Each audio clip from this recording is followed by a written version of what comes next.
Shalom Sahabat Muda Hope Channel Indonesia, di mana saja Anda berada, kita bertemu kembali dalam program Diskusi Sekolah Sahabat. Sebuah diskusi pembelajaran Alkitab yang sepanjang triwulan kedua tahun 2019 akan membahas mengenai masa-masa keluarga. Dan saat ini kita sudah masuk di pelajaran kedua dengan judul Pilihan yang Kita Buat. Di studio sudah hadir sahabat-sahabat yang akan menemani kita berdiskusi, dan seperti biasa, tolong perkenalkan diri, nama, dari mana, dan pertanyaan kali ini, kalau kita bisa membayang-bayangkan saja ya, ini tidak real, tapi kalau bisa membayangkan, pilih uang 100 miliar, atau pilih tidak pernah sakit dan umur yang panjang. Oke, silahkan. Saya udah excited mau jawab pertanyaan. Nama saya Pendeta Muda Wilson Aritonang. Saya melayani di Gereja Prisma dan cabangnya. Langsung aja jawabannya, saya mau 100 miliar. 100 miliar ya? Karena menurut saya itu bukan masalah panjang umur atau pendek umur. Masalah adalah dengan 100 miliar itu kita bisa bantu banyak orang yang sakit malahan. Oh gitu ya? Itu bagi saya. Oke, terima kasih. Silakan. Baik, perkenalkan nama saya Yosef Surahman Situmeang, saya dari Jemaat Bogor. Mengenai pertanyaan tadi, 100 miliar ya, atau umur panjang. Umur panjang dan nggak pernah sakit. Nggak pernah sakit. Nah, kalau disuruh pilih, ya saya sepakat dengan Pak Pendeta Wilson. 100 miliar, tapi alasannya beda. Alasannya karena 100 miliar pasti. Pasti kan 100 miliar. Kalau umur panjang siapa yang tahu? Bisa aja saya ketipu kan, terus besok ketabrak mati ya, nggak tahu. Jadi 100 miliar itu sudah pasti. Jadi saya pengen yang pasti-pasti gitu. Oke, ini yang pasti-pasti nih ya. Kita juga sudah bersama dengan narasumber kita, Pendeta David Panjaitan, Direktur Komunikasi Uni Indonesia Kawasan Barat. Shalom Pendeta. Shalom Yola, Wilson, Yosef, dan pemirsa di mana berada. Halo Pendeta, gimana? Supaya kompak 100 miliar aja lah. Supaya kompak. Ya, ini pertanyaan yang sebenarnya sulit ya. Iya, sulit. Sulit dijawab. Karena kenapa sulit dijawab? Karena pertanyaan diawali ini angan-angan. Iya, kan, gitu. Oke, secara jujur, saya memilih 100 miliar. Iya. Kenapa? Karena berapa lama pun umur manusia, ujungnya kan kematian. Iya. Itu yang saya pikirkan. Dari dengan 100 miliar kita bisa ya banyak bisa kita gunakan lah. Dan memang dari dulu Yola, ini hati kecil saya, sejak saya menjadi pendeta muda sampai sekarang, saya pernah berpikir maunya adalah orang salah transfer uang ke rekening saya 1 miliar. Sekarang saya punya alasan begini. Waktu saya di kepemudaan dulu, saya prihatin banget kegiatan pemuda itu sedikit sponsor, terutama dari gereja. Susah bergerak. Saya berpikir caranya ada 1 miliar, bunganya, depositonya ini tiap bulan saya untuk kegiatan orang muda. Tapi di sisi lain saya berpikir lain lagi. Kalau memang siklus itu aman-aman, nggak ada pertumbuhan iman orang muda nanti. Tapi jadi kesimpulannya ya biarkanlah begini, supaya orang muda itu semakin berdoa dan semakin bertumbuh imannya. Oke, amin Pendeta. Amin. Kita akan segera memulai diskusi kita, dan untuk ayat inti dan doa akan dibawakan oleh Pendeta Wilson. Baiklah, ayat inti dari pelajaran kedua kuartal yang baru ini ialah terdapat dalam Yosua 24 ayat 15. Tetapi jika kamu anggap tidak baik untuk beribadah kepada Tuhan, pilihlah pada hari ini kepada siapa kamu akan beribadah. Allah yang kepadanya nenek moyangmu beribadah di seberang sungai Efrat, atau Allah orang Amori yang negerinya kamu diami ini. Tetapi aku dan seisi rumahku, kami akan beribadah kepada Tuhan. Mari kita berdoa. Terima kasih ya Tuhan untuk kesempatan kami miliki untuk dapat berdiskusi sekolah sahabat. Kami memuji dan muliakan nama Tuhan. Kami datang di hadirat-Mu. Kami minta supaya Roh Kudus boleh diam di hati kami. Kami membawakan firman Tuhan, dan kiranya Engkau melayakkan kami sebagai vessel, alat-alat-Mu untuk dapat memberi penerangan sesuai dengan kebijaksanaan Tuhan berikan pada masing-masing kami. Kiranya pembawaan atau pemberitaan firman Tuhan ini dapat menjamah banyak orang dan nama Tuhan dimuliakan. Di dalam nama Yesus kami berdoa. Amin. Amin. Amin. Kalau tadi pertanyaannya kita berandai-andai ya, kita mempunyai pilihan milih 100 miliar atau umur panjang dan kesehatan. Nyatanya dalam kehidupan kita selalu dihadapkan dengan pilihan. Setuju. Dari mulai kita bangun tidur sudah ada pilihan mau geletakan dulu, menggeliat dulu di tempat tidur atau mau langsung bangun. Sampai kita sepanjang hari beraktivitas sampai kita tidur kita dihadapkan dengan pilihan-pilihan. Ada pilihan yang sederhana yang sudah menjadi rutinitas kita. Tapi ada mungkin dalam satu hari kejadian yang tidak terduga yang kita sudah pelajari minggu lalu, kejadian tidak terduga dan kita harus memilih sesuatu yang berbeda, sesuatu yang besar yang dampaknya nanti akan kepada masa depan kita. Dan pilihan-pilihan itu kalau kita belajar dari pelajaran kita triwulan lalu akan berujung satu pilihan paling besar dan satu pilihan yang utama, yaitu adalah kepada siapa kita beribadah. Ya, kalau triwulan lalu kan kita belajar mengenai kitab Wahyu. Di sana dikatakan bukan permasalahannya bukan beribadah atau tidak, tapi kepada siapa kita beribadah. Nah, sepanjang pelajaran kita minggu ini kita akan membahas mengenai pilihan-pilihan yang kita buat di dalam kehidupan kita dan bagaimana seharusnya kita mengambil pilihan tersebut dan apa konsekuensinya atau apa dampaknya dari pilihan-pilihan tersebut pada hidup kita. Jadi jangan kemana-mana, kita akan kembali setelah yang satu ini.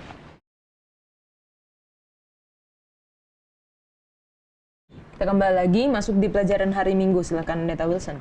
Baiklah, kita akan masuk di pelajaran hari Minggu. Judulnya adalah kehendak bebas, pilihan bebas. Tapi sebelum kita ke pelajaran hari Minggu ini, saya mau bawa kita kembali ke ayat intinya. Karena menurut saya ayat inti ini cukup radikal. Karena kalau kita coba kasih settingnya di zaman kita, Yosua ini memberikan pilihan yang sangat mentah dikasih. Istilahnya, kamu pilih mana nih? Mau sembah Allah kamu itu, Allah setan, Allah yang tidak benar, atau kamu sembah Allahku? Biasa kalau dalam kehidupan kita mungkin nggak dikasih pilihan seperti itu. Ya pilihan kita ya mau beribadah atau tidak beribadah. Tapi nyatanya adalah dalam kehidupan kita selalu menyembah sesuatu. Dan kalau kita mau lihat pelajaran hari ini ialah Tuhan berikan kita sebuah kebebasan untuk memilih. Tetapi coba ingat, sebelum kita terjun lebih dalam lagi, kata bebas ini sebenarnya nggak bebas-bebas juga sih. Definisi kata bebas itu sebenarnya nggak istilahnya semau kamu gitu. Tidak ada di dalam hal atau aspek dan peristiwa nggak sembarangan. Jadi nggak bisa kita katakan bahwa kalau kita diberikan pilihan bebas itu mau kita aja, nggak ada. Kita belajar di sekolah, kalau dikatakan kebebasan bukan artinya semau kita. Dan rumah tangga kita juga dikasih tahu kalau bebas itu bukan artinya semau kita. Jadi di sini ada sebuah prinsip yang sangat penting kita harus ketahui bahwa dalam kitab 2 Timotius 1 ayat 9 mengatakan, Dialah yang menyelamatkan kita dan memanggil kita dengan panggilan kudus, bukan berdasarkan perbuatan kita, melainkan berdasarkan maksud dan kasih karunia sendiri yang telah dikaruniakan kepada kita dalam Kristus Yesus sebelum permulaan zaman. Lihat ya saudara, sebagai agama atau gerakan atau pengikut Kristus yang percaya dengan firman Tuhan sepenuhnya, kita tidak percaya dengan teologi predestination atau takdir lah, bisa kita katakan ya. Kalau kemarin kita katakan kita tidak percaya karma, kita juga tidak percaya dengan takdir. Karena ada orang berkata atau berpikir bahwa Tuhan sudah menentukan dari awal dengan provision-nya, dengan providence-nya, Tuhan sudah tentukan, oh kalau orang ini jalan hidupnya kayak gini. Tetapi tidak bisa kita sangkal, ada juga konsep election atau pemilihan Allah yang harus kita mengerti. Dan inilah ayat itu, bahwa semua yang kita lakukan, semua yang kita buat itu tidak di luar dari ruang lingkup atau ranah Tuhan. Tuhanlah yang tetap memegang kendali, Dia in charge dari kehidupan kita. Dia ada kedaulatan, ada wewenang dalam kehidupan kita yang menjaga kita dan menjaga ekspresi kebebasan kita. Tapi disitulah kita menemukan kebebasan artinya. Ketika Tuhan berikan kita karunia untuk memilih sebuah pemberian yang sangat luar biasa, kita diberikan propensity atau sebuah tendensi untuk berbuat apa saja. Memang sebelum manusia jatuh dalam dosa,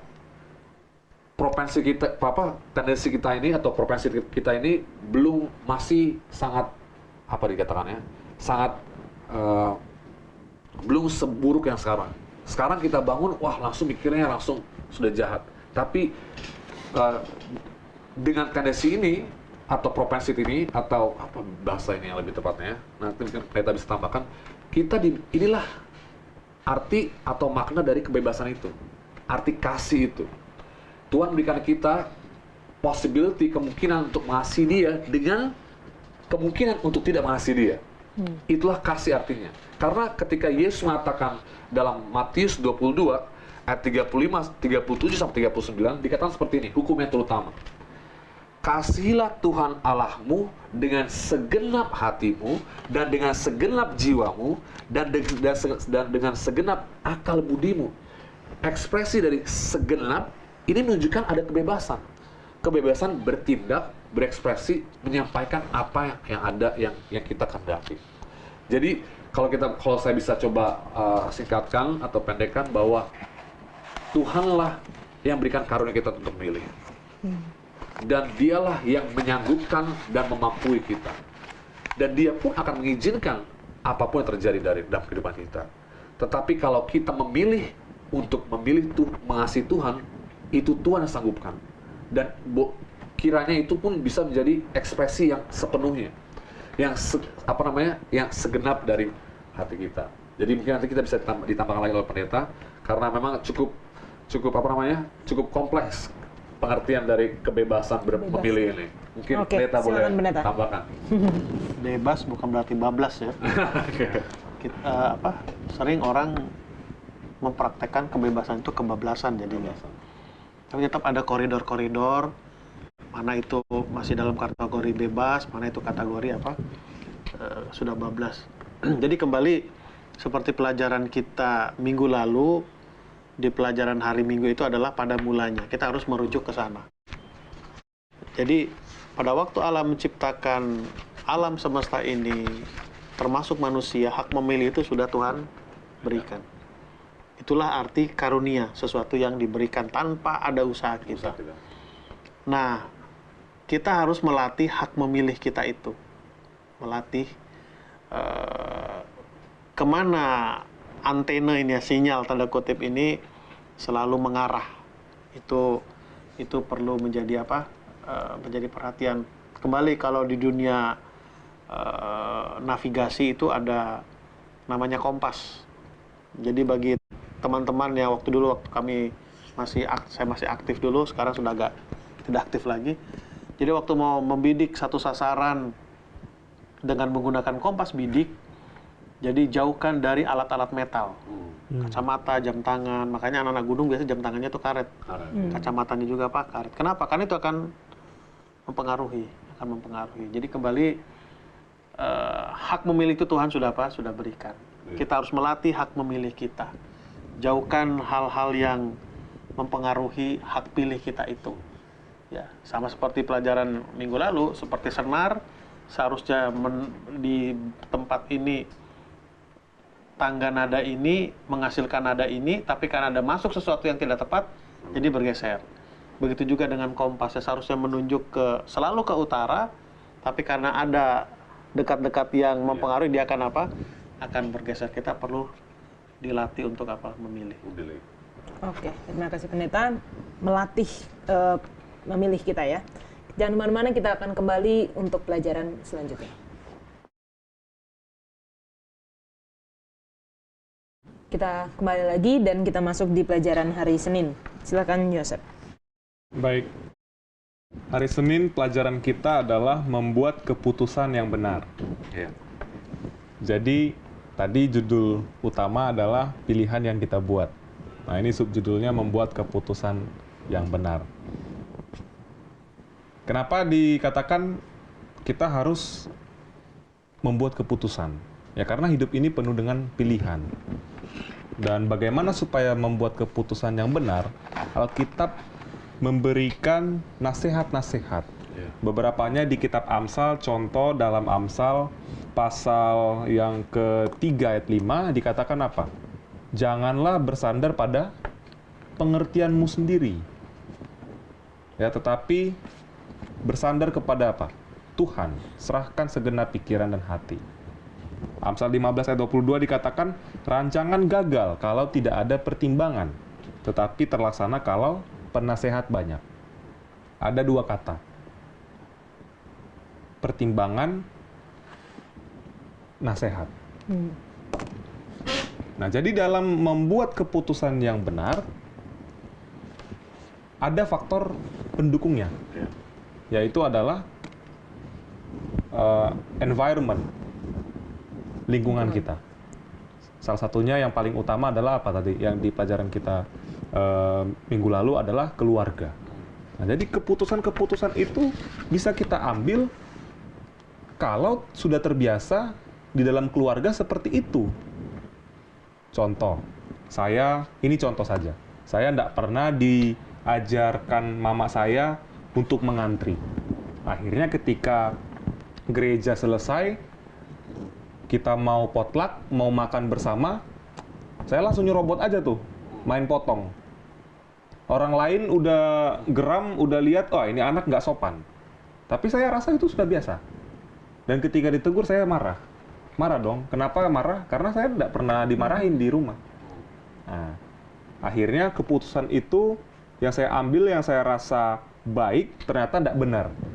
Seperti yang minggu lalu ya, Pak Pendeta ya, yang ada yang sesuatu yang baik itu belum tentu benar. Begitu juga dengan keputusan-keputusan kita. Bagaimana supaya keputusan kita benar? Bersandar kepada Tuhan tentunya. Dan Tuhan memberikan perpanjangan tangannya melalui keluarga, melalui Alkitab, guru, sekolah, dan sebagainya. Ya, mungkin yang menjadi pertanyaan adalah bagaimana jika lingkungan itu sendiri tidak mendukung? Nah, kalau saya pengalaman hidup, puji Tuhan, banyak faktor yang mendukung. Ya, ibu saya seorang guru, papa saya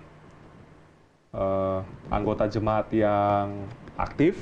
Ya, jadi kalau untuk urusan kerohanian, puji Tuhan saya apa? Masih berada dalam koridor yang tepat lah. Jadi orang tua selalu pantau. Nah, pertanyaan saya juga ini, bagaimana kalau lingkungan kita tidak baik? Ini bagaimana Pak Pendeta? Bagaimana pribadi ini bisa membuat keputusan yang benar kalau lingkungannya sendiri tidak mendukung dia untuk melakukan yang benar? Silakan Pendeta. Kalau pertanyaan jangan lihat ke sini, lihatnya ke sana.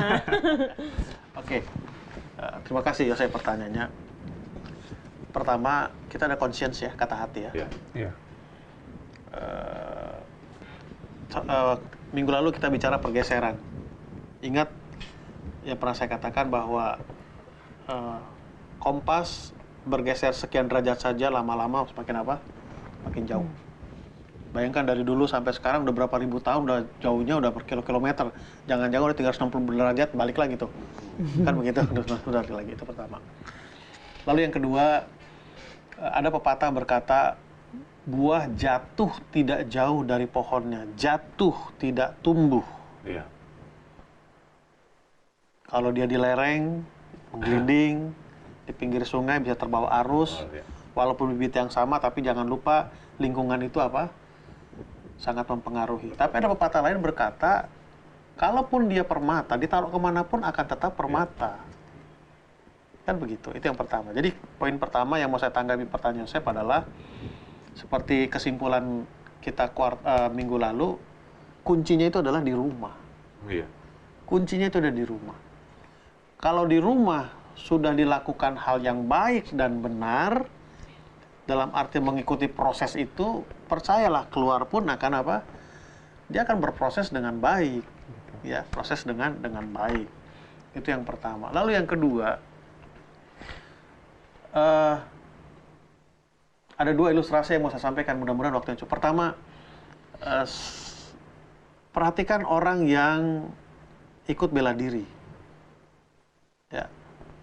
Perhatikan waktu mereka latihan. Ini pukul gini, pukul atas, tengah, bawah, tangkis atas, kiri, kanan, dan sebagainya. Itu terus diulang-ulang. Kenapa? Itu melatih refleks. Melatih refleks. Jadi begitu ada serangan, refleks itu sudah apa? Terlatih. Otomatis. Itu yang pertama. Lalu yang kedua, dulu waktu di rumah kalau stem gitar itu pakai piano ya, touch piano ya. Gitu. Jadi waktu perut saya kenyang, pendengaran bagus gitu. Waktu perut lapar, pendengaran nggak bagus. Karena perut mempengaruhi apa? Pendengaran. Ya sekarang ada yang stem digital ya. Iya. Iya. Stem digital. Jadi kalau saya mau main gitar, saya stem itu. Datang Jeremy, jangan pakai itu. Kenapa? Saya bilang. Nanti insting Dedi, feelingnya nggak muncul katanya. Oh gitu juga ya. Poin yang kedua adalah kita perlu merhati refleks kita. Refleks akan terlatih pada waktu kita berada di tempat yang tidak baik. Bagi saya tempat yang paling berbahaya itu adalah tempat yang aman. Pada waktu kita aman, kita lepaskan semua perlindungan. Kan? Tapi pada waktu tempat itu kita tahu tidak aman, kita akan memproteksi diri kita. Jadi kembali, karena waktu juga sudah membatasi, pertama kuncinya itu adalah di mana? Di rumah. Di rumah kuncinya. Biarlah berproses dengan baik dan benar. Itu kata kuncinya. Keluar, tetap akan bisa berdiri, tapi jangan lupa lingkungan tetap apa? Akan mempengaruhi sedikit banyak. Tapi dasarnya tetap ada. Oke, terima kasih pendeta. Kita akan kembali lagi setelah yang satu ini.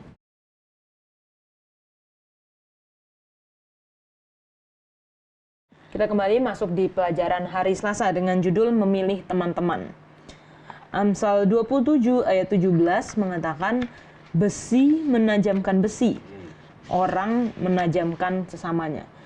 Jadi dalam memilih teman ini, ya ini kalau misalnya kita jabarkan satu persatu, ini kayak satu seminar sendiri ya, satu seminar PA sendiri gitu. Tapi kita bisa lihat ada beberapa saran, ada beberapa nasihat yang kita bisa dapatkan di pelajaran kita hari Selasa dan juga ayat-ayat di dalam kitab Amsal. Nah, kalau kita belajar mengenai memilih teman, kita akan kembali lagi ke pelajaran minggu lalu mengenai interaksi.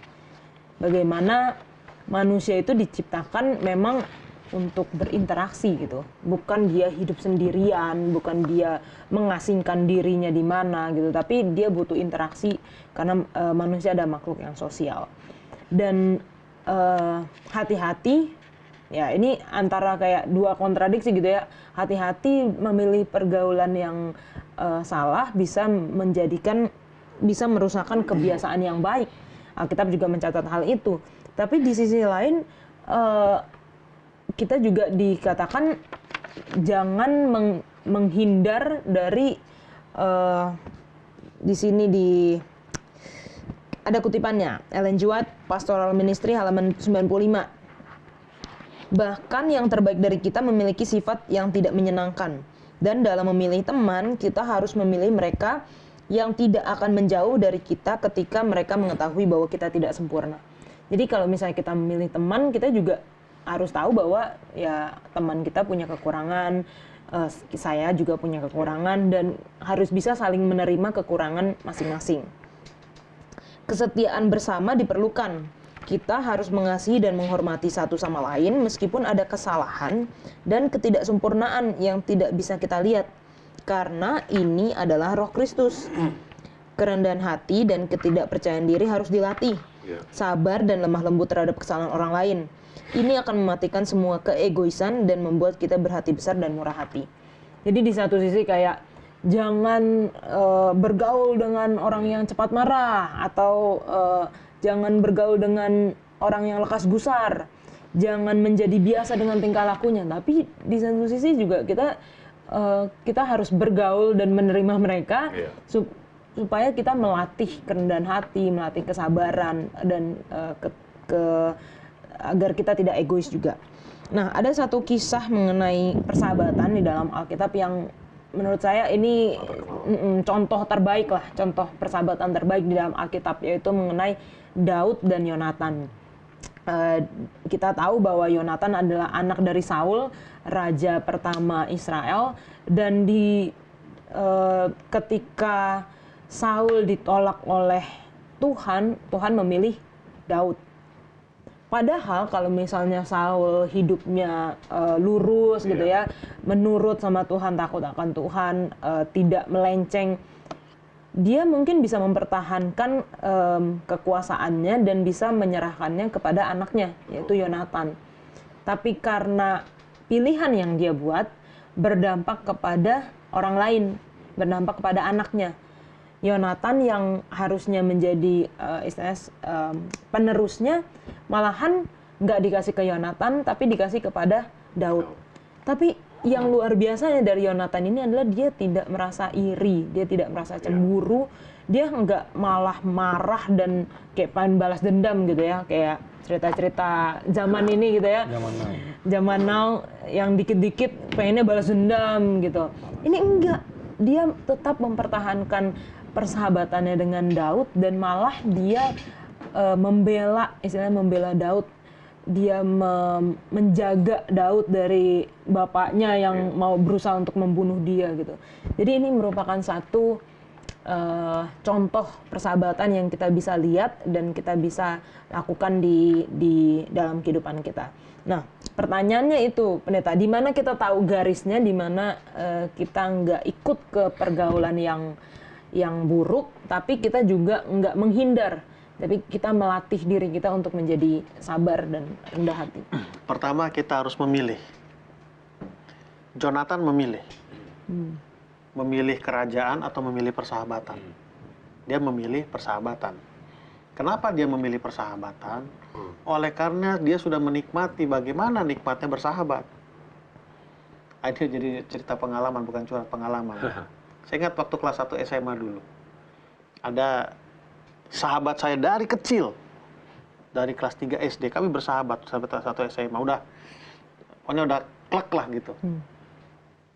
Lalu ada adik kelas SMP, cewek.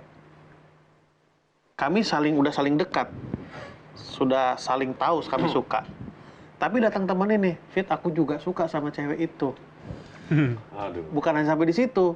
Lalu dia bilang, Fit, orang tuaku pun setuju kalau aku pacaran sama cewek itu. Saya memilih.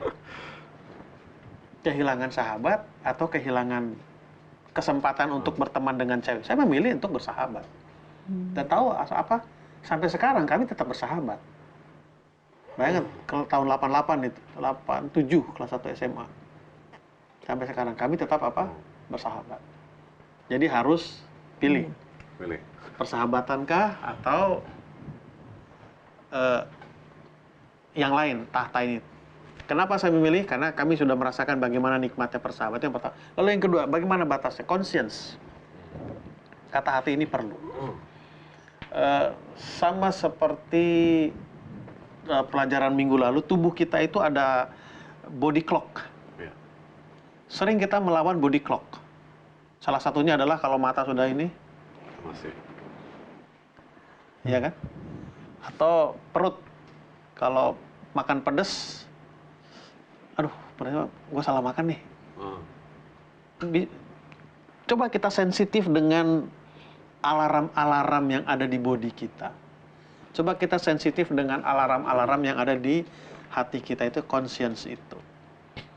Refleks itu. Dan lain sebagainya. Kalau kita nggak peduli dengan itu, ya sudah.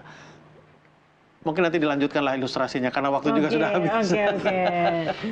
Jangan kemana-mana kalau masih mau dengar lanjutan dari apa yang Pendeta sampaikan tadi.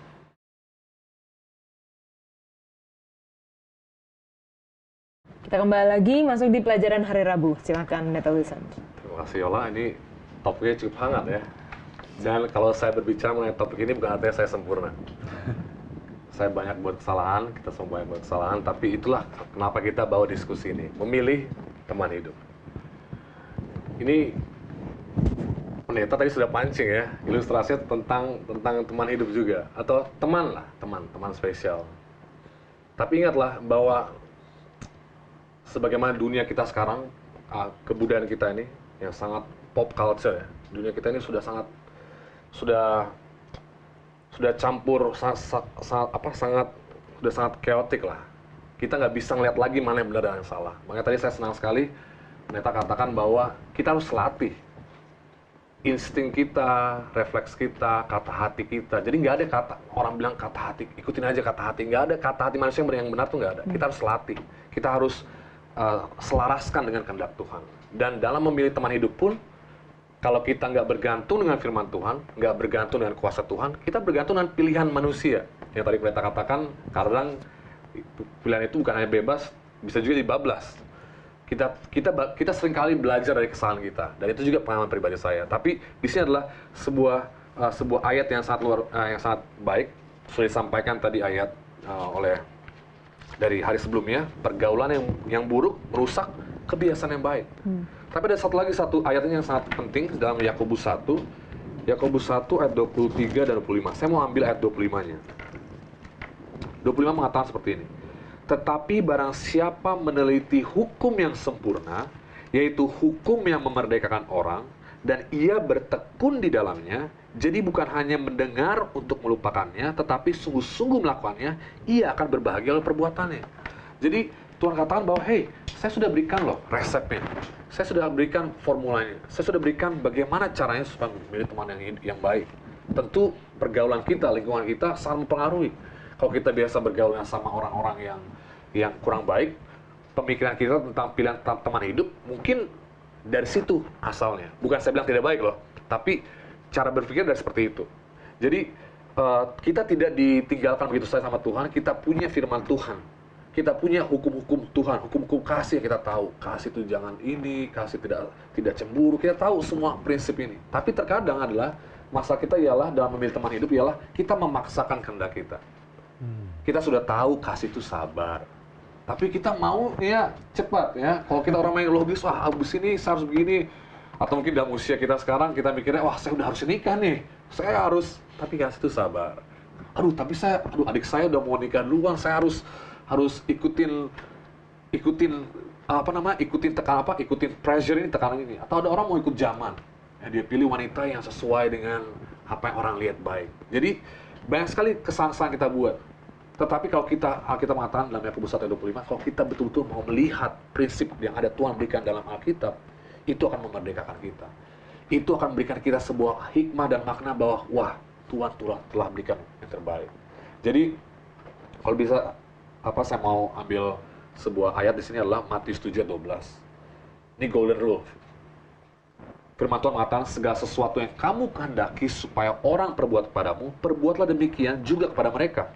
Itulah isi seluruh hukum Taurat dan kitab para nabi.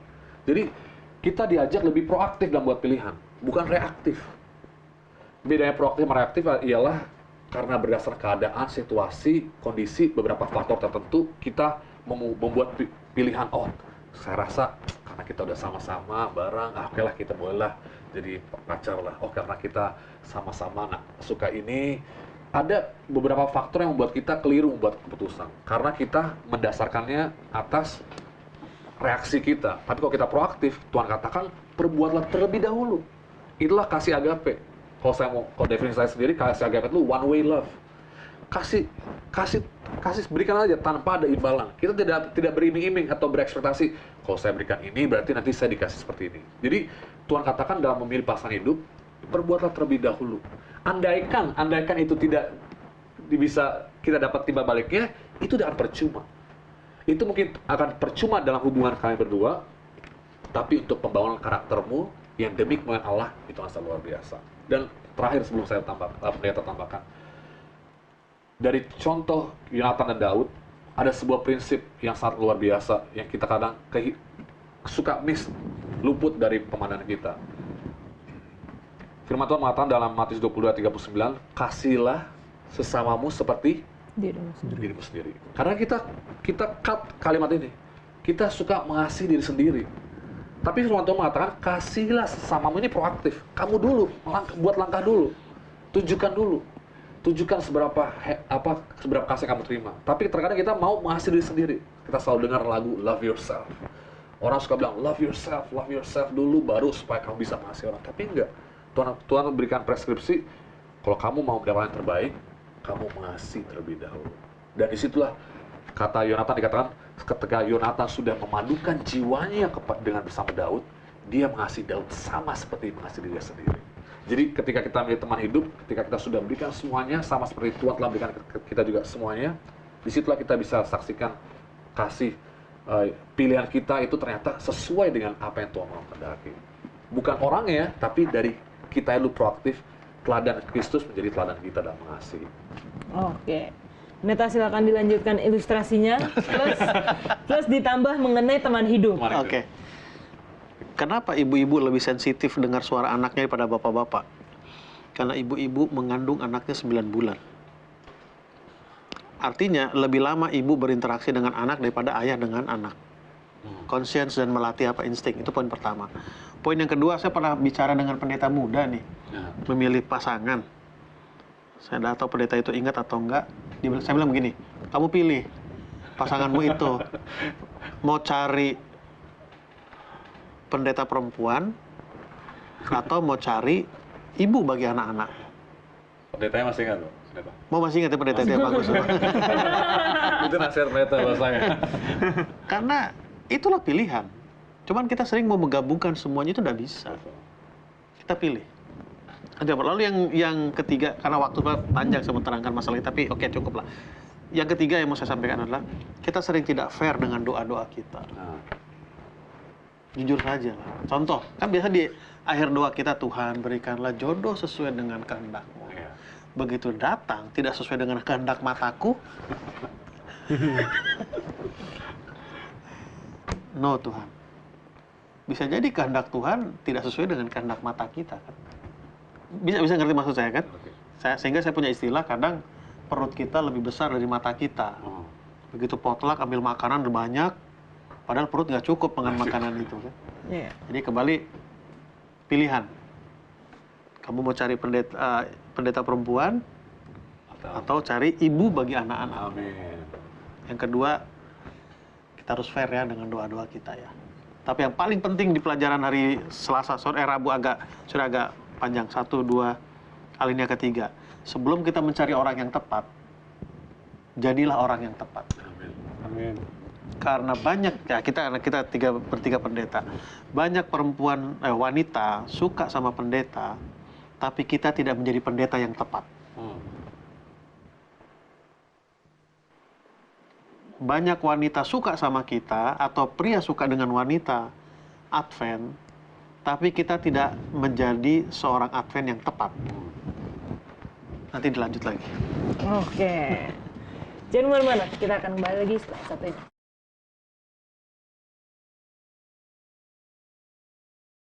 Kita masuk di pelajaran hari Kamis, silahkan Yosef. Baik. Tadi pembahasannya cukup hangat ya. Semua penuh dengan pilihan. Kali ini kita akan membahas mengenai memilih jalan hidup. Sebenarnya memilih teman hidup, nah itu udah memilih jalan gitu ya. Memilih jalan. Tapi ini kita akan membahas spesifik jalan hidup apa yang dimaksud. Yang seperti apa yang akan kita coba diskusikan pada saat ini. Jalan hidup itu adalah sebuah perjalanan dari kecil hingga besar, tua, dan mengakhiri masa kita sebagai individu. Tentu semua akan berdasarkan kepada pilihan-pilihan kita. Pilihan-pilihan kita. Di rumah tangga pasti sudah ditentukan, sudah diajarkan, nak, nanti kamu mau jadi apa? Kan biasanya kan begitu. Kalau zaman-zaman dulu Spontan aja orang bilang, dokter, Ya. Polisi. pilot, polisi. Gitu-gitu aja. Di SD kelas 1 pasti jawabannya nggak lari dari itu. Nggak ada yang bilang YouTuber. Nggak ada yang bilang gamers. Nggak ada yang bilang jadi pengusaha-pengusaha kecil yang kayak Gojek, Grab, dan lain-lainnya yang menjadi seperti unicorn lah gitu ya. Karena nggak terpikirkan. Jadi ya semua itu apa? Mengikuti ajaran orang tua. Ajaran orang tua. Dalam satu kasus, Raja Salomo, di sini dia sebagai contoh ya di pelajaran kita, harus menentukan jalan hidupnya. Daud tidak pernah mengajarkan kepada Salomo untuk mencari kekayaan.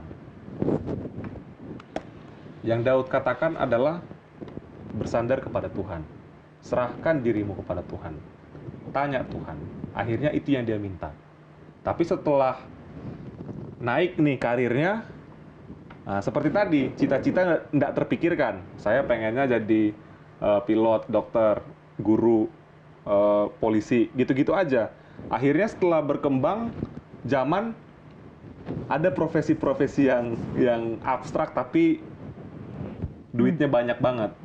Nah, itu juga yang terjadi kepada Salomo. Kehidupan kita ini seperti apa ya? Cepat sekali berubah. Ketika dia menjalankan apa yang orang tuanya pesankan, akhirnya tiba pada masa-masa di mana dia tidak menduga-duga. Ini di puncak karirnya. Akhirnya Salomo apa? Mempertambah kekayaannya.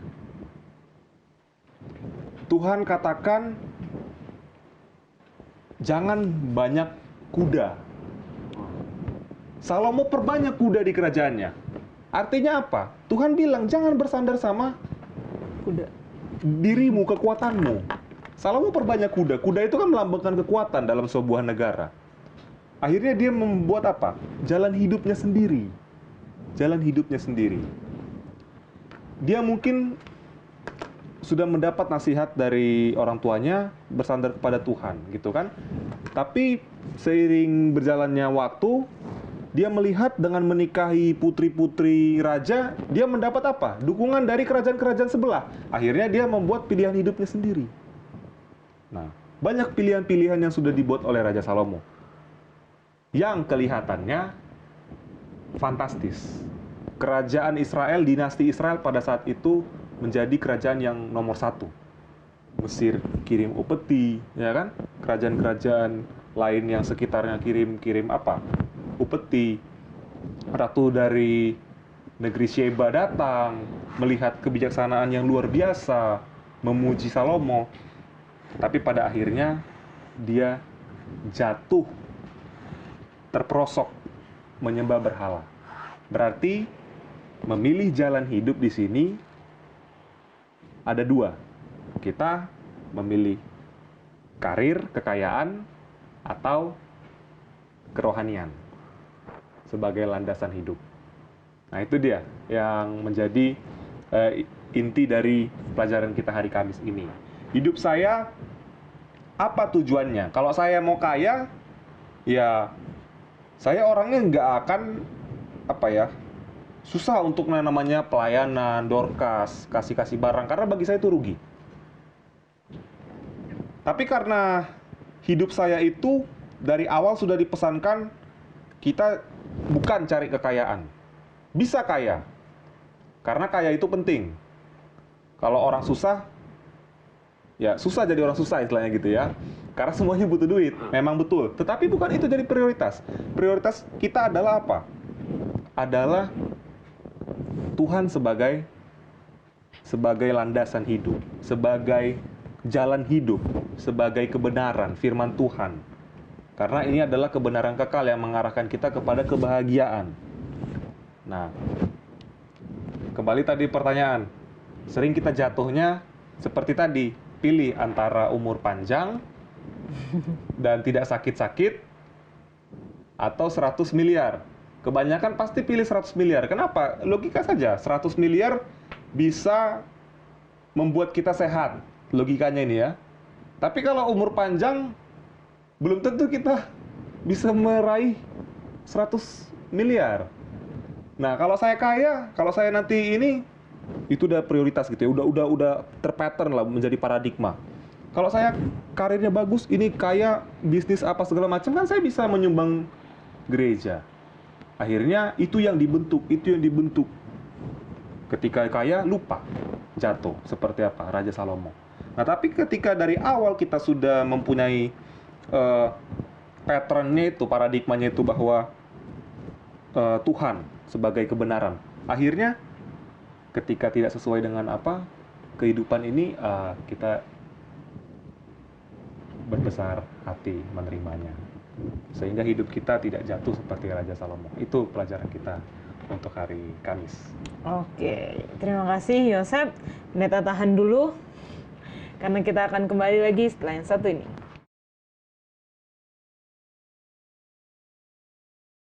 Oke, kita kembali lagi dan langsung ke pendeta. Silahkan. Saya pernah bikin seminar di antara mahasiswa. Lalu saya katakan begini.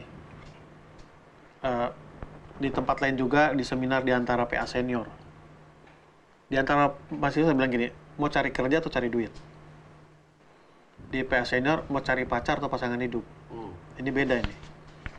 Karena kalau kita cari kerja, identik dengan di satu perusahaan, di satu kantor. Begitu gajian, ya sesuai dengan level kita kan. Iya. Tapi kalau orang cari duit, kerja apa saja, maksudnya positif ya, melakukan kegiatan apa saja, bisa menghasilkan duit. Tapi dia tidak dikatakan kerja. Jadi pilih, mau yang mana? Mau kerja atau cari duit? Tapi orang mau menggabungkan dua-duanya, mau dibilang kerja dan cari duit, makanya jadi korupsi. Atau melupakan yang lain. Corruption itu kan artinya sesuatu yang tidak pada relnya. Iya. Itu. Lalu yang kedua, orang sering, gue mau cari pacar yang menjadi teman hidup. Itu belum tentu. Karena saya pernah baca satu artikel waktu saya masih SMA loh ini. Oke. Artikelnya berbunyi di majalah Kartini kalau saya tidak salah ingat. Dibilang begini, ada perempuan, wanita, enak dipakai pacar, tapi jadi istri belum tentu. Tapi ada waktu pacaran itu membosankan, tapi menjadi pasangan, wah ini yang benar gitu. Jadi pilih mau cari mana. Itu pilihan. Mencari teman dan sebagainya. Lalu mencari masalah jalan hidup, ya masalah jalan hidup. Kita tentukan, apalagi kita pendeta nih ya, kemana arah kita. Saya pernah ikut satu seminar juga tentang entrepreneur. Dikatakan demikian. Apa sih arti orang berhasil? Orang yang sudah berhasil itu apa sih artinya? Definisinya apa orang berhasil itu? Saya pikir-pikir apa ya? Lalu dia katakan begini, presenternya mengatakan begini. Orang berhasil itu adalah dia tahu tujuannya kemana dan dia tahu cara mencapai tujuan itu. Itu adalah orang berhasil. Contohnya umur segini, udah segini, umur segini, udah segini, umur segini, udah segini. Saya coba pikir-pikir, saya orang berhasil nggak ya? Karena umur segini, saya punya... Rupanya dari awal kita sudah tentukan mau kemana perginya. Seperti olahraga panahan kan? Iya. Biasa dibikin dulu sasarannya, baru dilepaskan anak panahnya. Tapi ada orang dilepaskan anak panahnya, di mana nempel, baru dibikin lingkarannya. Gue tanya, emang lu mau begini? Ya memang bukan begini. Padahal dari awalnya nggak ada gitu loh. Nah, pengalaman pribadi. Saya punya tujuan hidup adalah, satu, saya ingin dekat dengan anak. Nah, ini bukan rahasia lagi di gereja kita, apalagi di antara kita para pendeta, main badminton. Bayangkan, menjaga kesehatan sampai lupa kesehatan. Iya. Main badminton sampai malam. Iya. Forsir jangan. Saya memilih.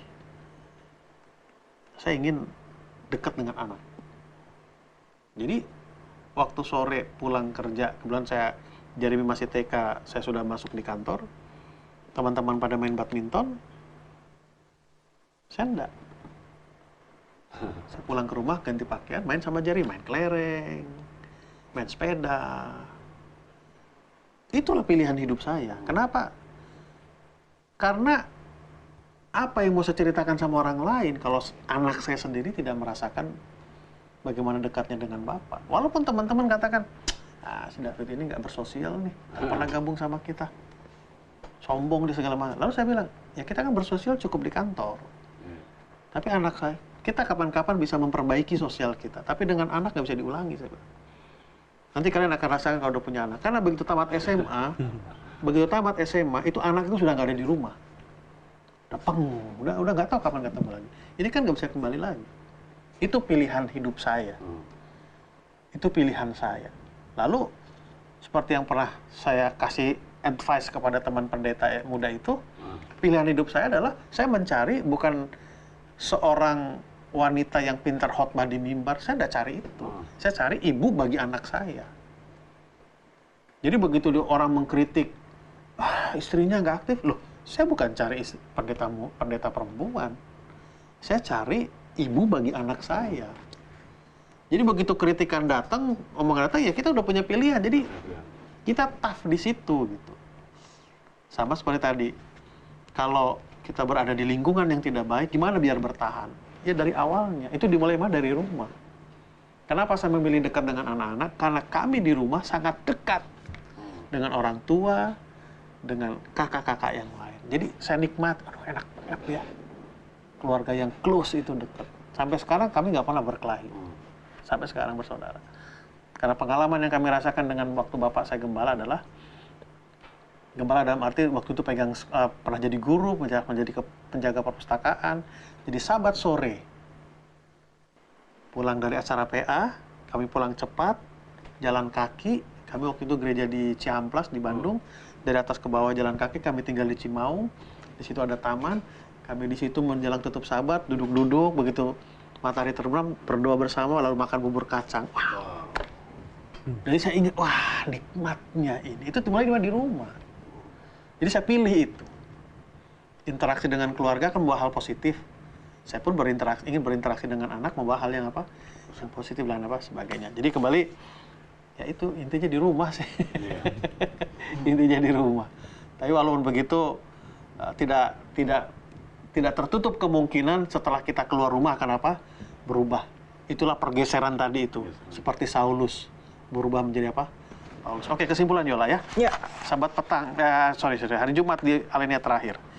Di seluruh Alkitab, seperti dalam kehidupan, kita bisa mendapati contoh-contoh bagaimana pilihan kehendak bebas dari anggota keluarga, yang baik atau yang jahat, mempengaruhi orang lain. Jadi apapun pilihan kita akan mempengaruhi siapa? Orang lain. Yang baik, yang tidak baik akan mempengaruhi apa? Orang lain. Dan itu dimulai di mana? Di rumah. Oke, terima kasih Pendeta David, Yosef, dan juga Pendeta Wilson. Waktu adalah sesuatu yang tidak bisa kita ulang. Dan ketika kita memberikan sesuatu atau seseorang waktu kita memberikan bagian dari kehidupan kita yang tidak bisa kita ulangi lagi. Ketika kita memberikan waktu kita untuk membuat pilihan-pilihan yang sesuai dengan kehendak Tuhan, maka kita telah menjalani suatu kehidupan yang semakin mendekati pola keteraturan yang Tuhan telah ciptakan pada mulanya. Kita akan bertemu di episode selanjutnya. Tuhan Yesus memberkati.